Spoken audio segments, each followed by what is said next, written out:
Is there a way to tell if the narcissist is just settling with their new supply and would rather be with you? So if you are trying to break free from a narcissist, or if you were recently discarded by one, then you may be hearing stories that he or she is not that happy with their new supply. They may say they've made a mistake and they want to be with you, but they can't figure out how to break things off with a new supply. So how do you know? I'm Kim Saeed from KimSaeed.com. Thank you for visiting my YouTube channel, where I help you break free from narcissistic abuse with a mix of science and spirituality. If that sounds like something that you would like to do, make sure you subscribe to my channel and hit the little bell so YouTube will let you know when I publish new videos. And if you're already subscribed, thank you for coming back.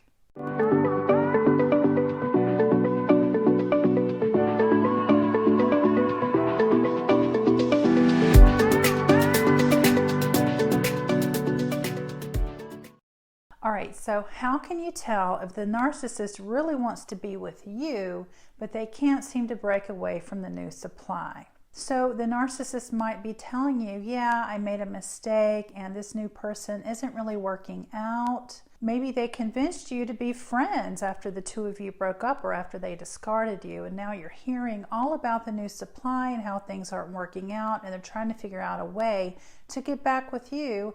Or maybe they're kind of stringing you along with some ideas that they're not happy with a new supply, and maybe they haven't even said anything about getting together, but you're hoping that might happen. I'm sure in your heart you're probably wanting very much for the narcissist to prefer you over the new supply. But the fact of the matter is, narcissists don't really miss any of their former supply sources, because narcissists aren't in relationships because they have emotionally bonded with anyone. Narcissists typically have what is called an avoidant attachment style.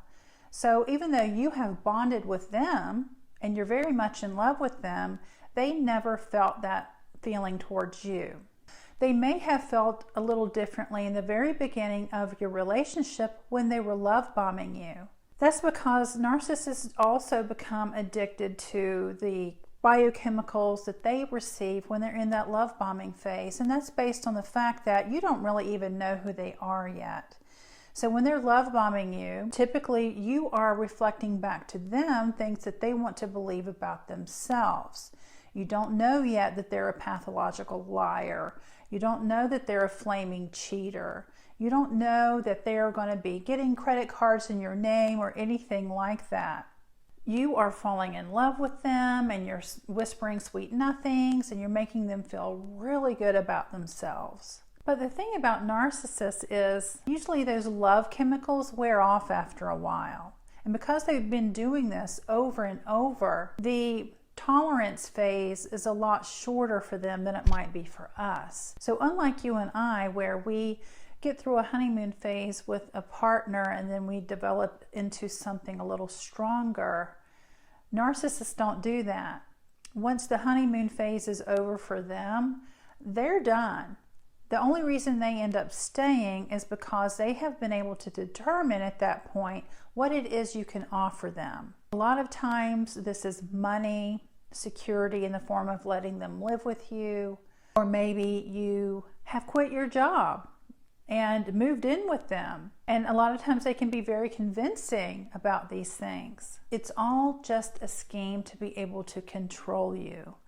When they want a long-term relationship with someone, it's not because they have emotionally bonded. So when the narcissist says things aren't working out with the new supply and that maybe they made a mistake and you're feeling like, well, maybe there's something about me that the narcissist prefers, that is a story that we make up in our minds because we haven't yet accepted that the narcissist simply cannot bond emotionally with anyone, not with you, me, or anyone else, not even the new supply. The second thing I want to mention here, it's not really a good thing to be the person that the narcissist settles down with. When you're thinking about the narcissist settling down and they're creating a life with someone else, In your mind, you're going by your own history, your own ideas, beliefs, and fantasies about what a long-term relationship is like, what it consists of. So you're thinking, oh, they found a way to get through their narcissism, they're able to control it, they are giving back to this new person in a reciprocal way, but that's not what is happening at all. Typically, when a narcissist settles in with someone in a long-term relationship, that's because the new supply has passed the narcissist's litmus test for good supply. That means that they are more willing to tolerate the narcissist's lies, their infidelities, they're leaving their job all the time, or whatever it is that that particular narcissist does.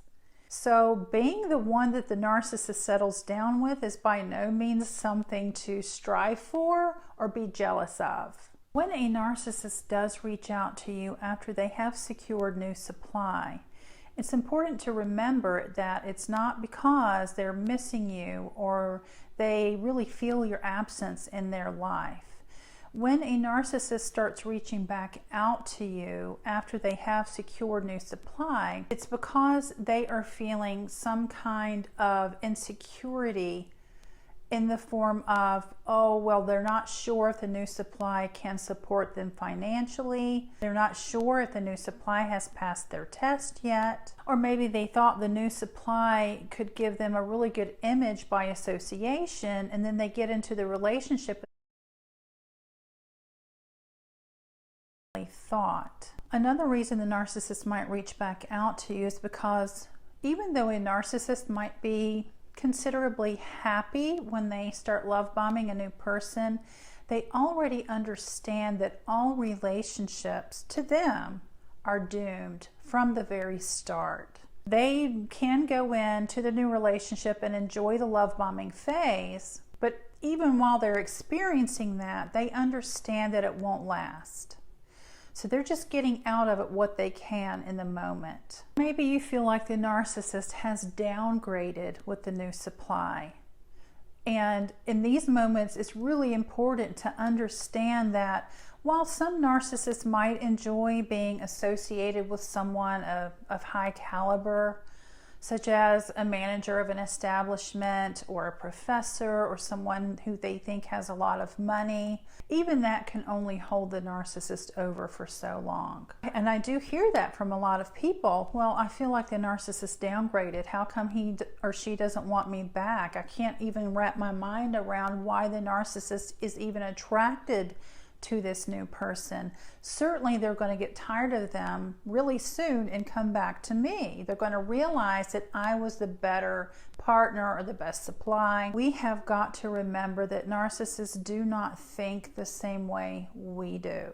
The thing that matters most to them is having someone who will tolerate their ways. Even then, it's important to understand that you can tolerate them until you're blue in the face. But it's not going to guarantee that you are going to be the one that the narcissist prefers, because honestly, narcissists don't have anyone who they prefer.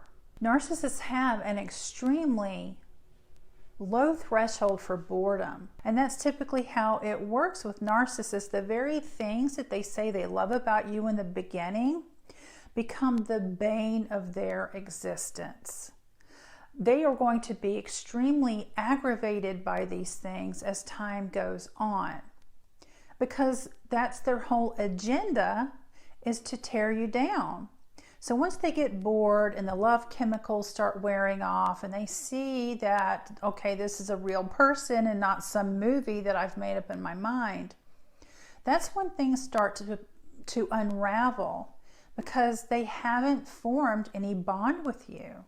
So even if they're with a new supply and they start getting bored with them, that doesn't mean that they miss you or they really want you back. It's just because they have discovered that maybe this new supply can't offer them what they originally thought. The new supply has started to see them for who they really are. Or maybe the new supply has flat out told them they're not going to pay their rent or they're not going to make their car payment. And so they come running back to you.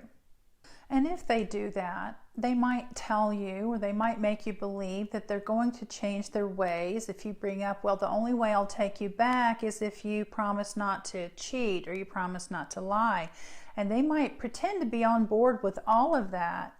And it's only going to be minutes flat after you take them back that you realize they were just lying again. So this is why it's so important not to believe that the narcissist prefers an older supply over a new supply. This is typically just a result of our fantasizing that they miss us as much as we miss them. And that's what gets us into trouble. Especially if this is not your first go-round with the narcissist in your life, it's better just to cut that anchor and sail away. So there you have it, the answer to, does a narcissist ever prefer old supply over new supply? I hope you found it educational. If you did, please